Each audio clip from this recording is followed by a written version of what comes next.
Chicken is everywhere. It's on our dinner tables, in our sandwiches, and served at nearly every restaurant. In the United States alone, an astonishing 9 billion chickens are consumed every year. That number is almost impossible to fully grasp. It means that for every person in the country, about 27 chickens are raised and slaughtered annually. But where do all these birds actually come from? The reality is, it's far from the idyllic farm images we might picture. The overwhelming majority, a staggering 99.9%, originate from industrial facilities known as factory farms. These places are designed for maximum output, not for the well-being of animals or the health of consumers. They're officially called Confined Animal Feeding Operations, or CAFOs. The name itself kinda hints at the conditions inside. In these massive, windowless sheds, tens of thousands of chickens are packed together so tightly they can barely move. They spend their entire lives on floors covered in their own waste, breathing air thick with ammonia.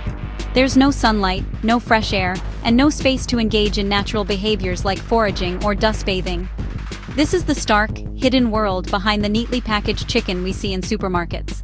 It's a system built on efficiency and profit, often at a great ethical and environmental cost. The speed at which these chickens grow is another shocking aspect of modern agriculture. A century ago, in 1925, it would take a chicken about 125 days to reach a size suitable for market. Today, thanks to intensive selective breeding and specialized diets, that time has been drastically reduced. A modern broiler chicken reaches market weight in just 47 days. This accelerated growth puts immense strain on the birds' bodies. Their skeletons and organs just can't keep up with their rapid muscle development, leading to painful health problems, including leg deformities and heart failure. They grow so fast that they often become prisoners in their own bodies. This industrial model didn't appear overnight. It's the result of decades of pushing for cheaper meat and faster production. The chicken of today is a fundamentally different animal from its ancestors. It's been genetically engineered to be a product, a unit of protein, rather than a living creature. The system that creates this product is vast, secretive, and powerful.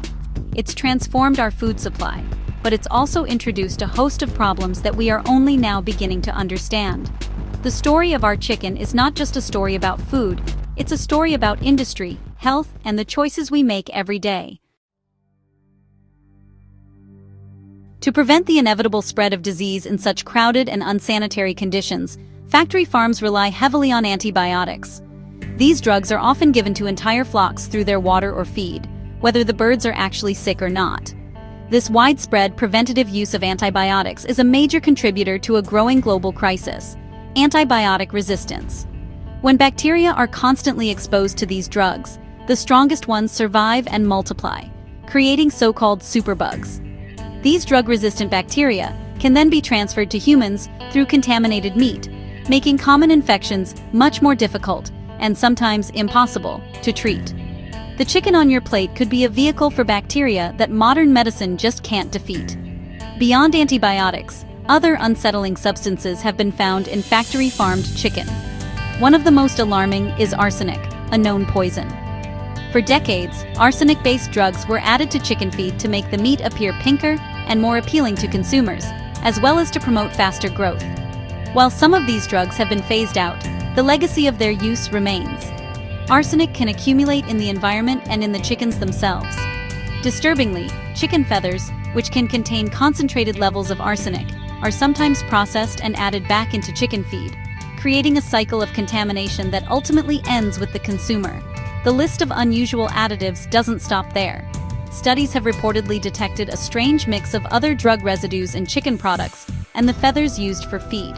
These include Media Group, lab technician analyzing chicken samples, list of drug names over chicken image, scientist reviewing test results, stock, distribute, equally common over-the-counter drugs like Benadryl and acetaminophen, and even antidepressants like Prozac. While the exact reasons aren't always clear, it's speculated these substances are used to manage the immense stress and anxiety the birds experience in their confined environments. Traces of caffeine have also been found, possibly used to keep the chickens awake and eating more frequently to speed up their growth. The chicken we eat may be carrying the chemical traces of its miserable life. This chemical cocktail raises serious questions about food safety and long-term health. When you eat a piece of factory-farmed chicken, you're not just consuming protein, you're also potentially ingesting a mix of antibiotics, heavy metals, and various prescription and non-prescription drug residues. The cumulative effect of this regular low-level exposure is largely unknown, but honestly, it's a gamble with our health. The regulations in place may not be sufficient to protect us from the complex array of substances used in modern animal agriculture. The convenience of cheap chicken comes with a hidden and potentially dangerous price. Many packages of factory-farmed chicken proudly display the label "Fed a Vegetarian Diet." This phrase is designed to sound wholesome and natural, conjuring images of chickens pecking at wholesome grains in a sunny field. However, the reality is far different and much less appealing. For these chickens, a vegetarian diet doesn't mean a diverse mix of natural plants. Instead, their feed is typically a monotonous, highly processed mixture composed almost entirely of GMO corn and soy. These crops are grown in vast monocultures, often with heavy use of pesticides and herbicides, and are engineered for yield and pest resistance, not nutritional value. Chickens aren't naturally vegetarians. In a natural setting, they're omnivores, eagerly foraging for insects, worms, and other small creatures in addition to plants and seeds. This varied diet provides them with a complete range of nutrients, essential for their health. Forcing them onto a strictly grain-based diet is unnatural and can lead to nutritional deficiencies. The very label vegetarian feed is a marketing tool that misleads consumers while hiding the fact that the chickens are being fed a diet that's inconsistent with their biological needs. It's just another example of how the language of industrial agriculture masks the true nature of its practices. The health risks associated with this system go beyond the feed itself. The crowded, stressful conditions of CAFOs are breeding grounds for dangerous pathogens.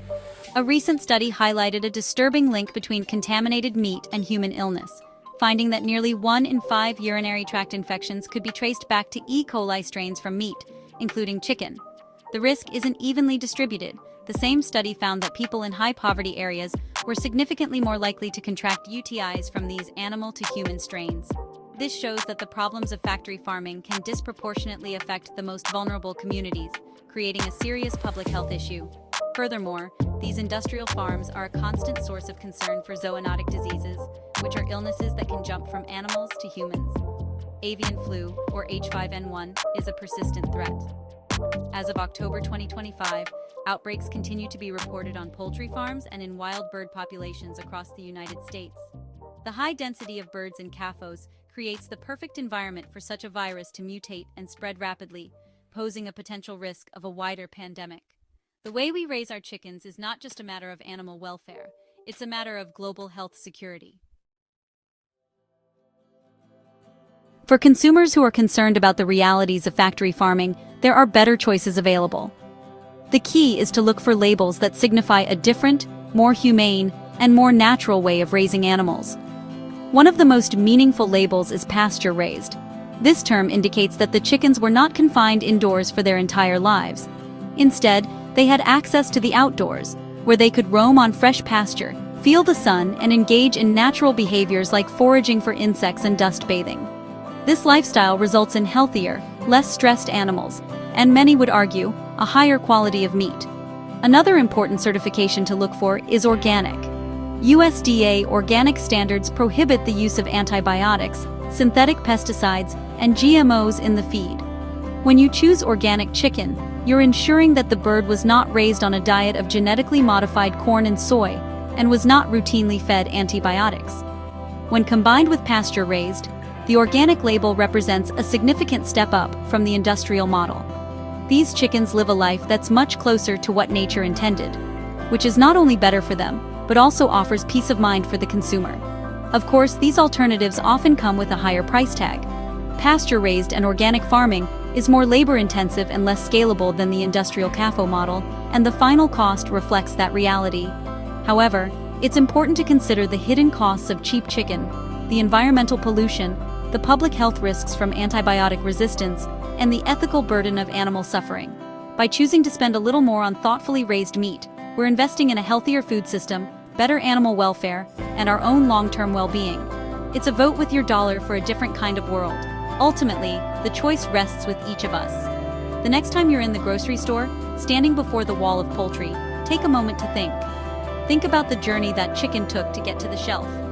Was it a 47-day life spent in a crowded shed? Or was it a life with sunshine and fresh air? Was it fed a diet of GMO grains and antibiotics? Or did it forage on natural pasture? The shocking truth about chicken is that our choices matter deeply. By seeking out alternatives and demanding better, we can begin to change the story for billions of animals and for ourselves.